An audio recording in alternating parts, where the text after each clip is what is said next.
Assalamualaikum warahmatullahi wabarakatuh. Perkenalkan, saya Monika Lintang Kurniasari, salah satu mahasiswi Fakultas Farmasi Universitas Padjadjaran. Pada video kali ini, saya akan menjelaskan mengenai pengadaan dan penyimpanan sediaan farmasi di apotek. Dimulai dari definisinya terlebih dahulu, pengadaan obat adalah kegiatan yang dimaksudkan untuk merealisasikan perencanaan kebutuhan. Pengadaan yang efektif harus menjamin ketersediaan, jumlah, dan waktu yang tepat dengan harga yang terjangkau sesuai dengan standar mutu.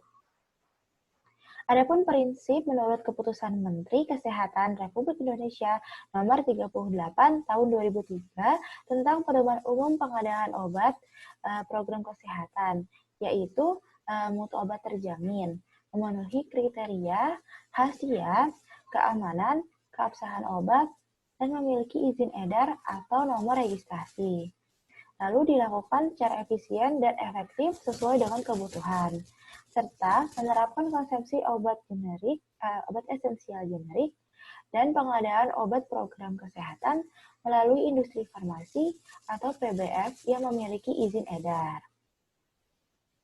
Adapun tujuan dari pengadaan obat, yang pertama yaitu tersedianya obat dan perbekalan kesehatan dengan jenis dan jumlah yang cukup sesuai kebutuhan pelayanan kesehatan. Yang kedua, mutu obat dan perbekalan kesehatan terjamin.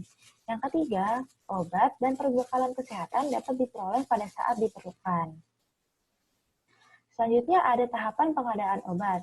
Yang pertama, dilakukan terlebih dahulu pemilihan kebutuhan. Lalu dilakukan penyesuaian kebutuhan dan dana. Selanjutnya dilakukan pemilihan metode pengadaan. Lalu penetapan atau pemilihan pemasok. Kemudian dilakukan pemantauan status dan dilakukan pemesanan. Selanjutnya dilakukan penerimaan dan pemeriksaan obat. Lalu selanjutnya dilakukan pembayaran serta penyimpanan obat.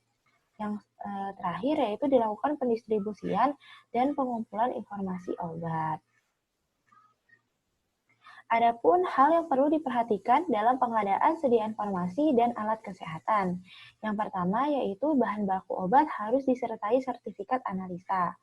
Kemudian yang kedua, bahan berbahaya harus menyertakan material safety datasheet. Yang ketiga, sediaan farmasi, alat kesehatan, dan bahan medis habis pakai harus mempunyai nomor izin edar. Dan tanggal kadaluarsa minimal 2 tahun, kecuali untuk sediaan farmasi, alat kesehatan, dan bahan medis habis pakai tertentu seperti vaksin, reagensia, dan lain-lain. Untuk metode pengadaan, dipilih pengadaan dengan teliti agar tidak menjadi biaya yang tinggi. Kemudian melakukan penyusunan dan persyaratan kontrak kerja untuk menjaga agar pelaksanaan pengadaan terjamin mutunya. Contohnya seperti persyaratan masa kadaluarsa, sertifikat analisa ataupun standar mutu, memiliki MSDS, bahan berbahaya khususnya alat kesehatan harus memiliki sertifikat of origin, waktu, dan kelancaran. Metode pembelian atau pemesanan yang pertama yaitu ada terbatas, yaitu pembelian atau pemesanan dilakukan sesuai dengan kebutuhan dalam jangka waktu yang pendek. Misalnya 1 minggu. Pembelian ini dilakukan bila modal terbatas, PD-nya cepat, dan PBF berada tidak jauh dari apotek. Misalnya berada dalam satu kota atau wilayah sehingga lead time cepat dan selalu siap melayani kebutuhan obat sehingga obat dapat segera dikirim. Adapun metode lainnya yaitu terencana, berkaitan dengan pengendalian persediaan barang yang dilakukan dengan membandingkan jumlah pengadaan dengan jumlah tiap kurun waktu. Pembelian atau pemesanan dalam jumlah yang direncanakan untuk waktu tertentu. Selanjutnya ada metode spekulasi, dilakukan dalam jumlah yang lebih besar dari kebutuhan untuk mengantisipasi akan adanya kenaikan harga dalam waktu dekat atau karena ada diskon atau bonus dari pembelian jumlah besar. Selanjutnya ada metode konsinyasi, yaitu pemilik barang menitipkan barang kepada apotek. Kemudian apotek hanya membayar barang yang terjual, sedangkan sisanya dapat diperpanjang masa konsinyasinya. Selanjutnya ada just in time, yaitu pembelian dalam jumlah kecil ataupun terbatas. Jika sedang butuh, baru memesan atau membeli. Biasanya metode ini dipilih untuk barang yang mahal, lama lakunya, dan keluarnya sedikit. Adapun macam-macam pembayaran, yang pertama itu konsinyasi, yaitu kerjasama antara apotek dan perusahaan distributor yang menitipkan produk untuk dijual di apotek, seperti alat kesehatan, obat baru, suplemen kesehatan, sediaan farmasi, dan obat herbal. Kemudian pembayaran dilakukan oleh apotek sesuai jumlah barang yang dilaku. Apabila barang konsinyasi tidak laku, maka dapat diretur ataupun dikembalikan ke distributor atau perusahaan yang menitipkan. Selanjutnya dilakukan pembayaran cash on delivery, yaitu membayar pesanan secara tunai saat pesanan tiba yang diserahkan pada kurir pengantar barang. Yang ketiga yaitu melakukan pembayaran kredit, yaitu membayar kembali dengan jangka waktu tertentu. Nah, biasanya 21 hari ataupun 3 minggu.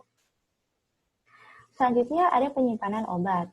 Nah, penyimpanan sediaan farmasi dan bahan medis habis pakai adalah kegiatan pengaturan terhadap sediaan farmasi yang diterima agar aman, terhindar dari kerusakan fisik ataupun kimia, dan mutunya tetap terjamin.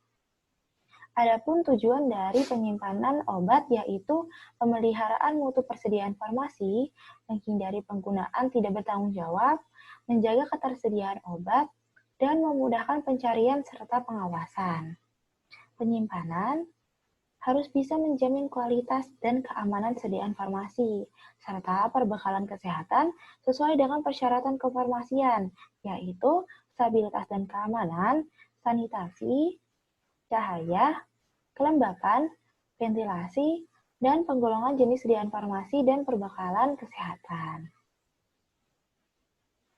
Nah, penyimpanan obat dilakukan berdasarkan yang pertama itu kelas terapi, kemudian bentuk kesediaan, serta jenis sediaan farmasi dan perbekalan kesehatan, yang disusun alfabetis dengan menerapkan prinsip FIFO, yaitu obat yang baru datang, dilakukan di belakang obat yang terdahulu, kemudian ada LIFO ataupun obat yang baru datang diletakkan di depan obat yang terdahulu, kemudian ada FIFO, yaitu obat yang mempunyai tanggal kadaluarsa lebih dahulu diletakkan di depan obat yang memiliki tanggal kadaluarsa kemudian. Adapun persyaratan ruang penyimpanan perbekalan farmasi. Yang pertama yaitu harus cepat dan mudah diakses. Yang kedua, ruangannya memiliki tingkat manfaat yang optimal. Kemudian, harus memiliki alat dan sarana komunikasi. Yang keempat, harus mempunyai sistem pengairan yang baik dan juga bebas banjir. Yang kelima, harus memiliki ukuran yang cukup untuk menampung barang. Dan yang terakhir, memiliki fasilitas keamanan yang menjamin kerusakan, kehilangan, pencurian, kebakaran, dan hewan pengganggu. Adapun faktor-faktor yang harus diperhatikan dalam penyimpanan. Yang pertama, yaitu penyimpanan pada suhu kamar 25-30 derajat Celcius. Yang kedua, penyimpanan 15-25 derajat Celcius disimpan dalam ruangan ber-AC. Kemudian penyimpanan pada suhu 8-15 derajat Celcius harus disimpan dalam cool box. Kemudian penyimpanan pada suhu 2-8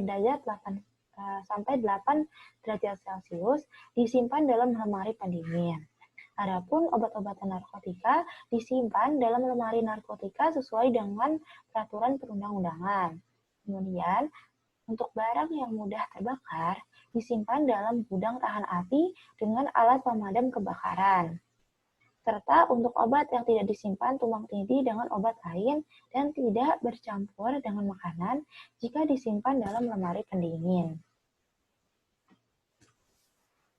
Nah, sekian penjelasan dari saya. Semoga penjelasan saya ucapkan terima kasih dan semoga bermanfaat.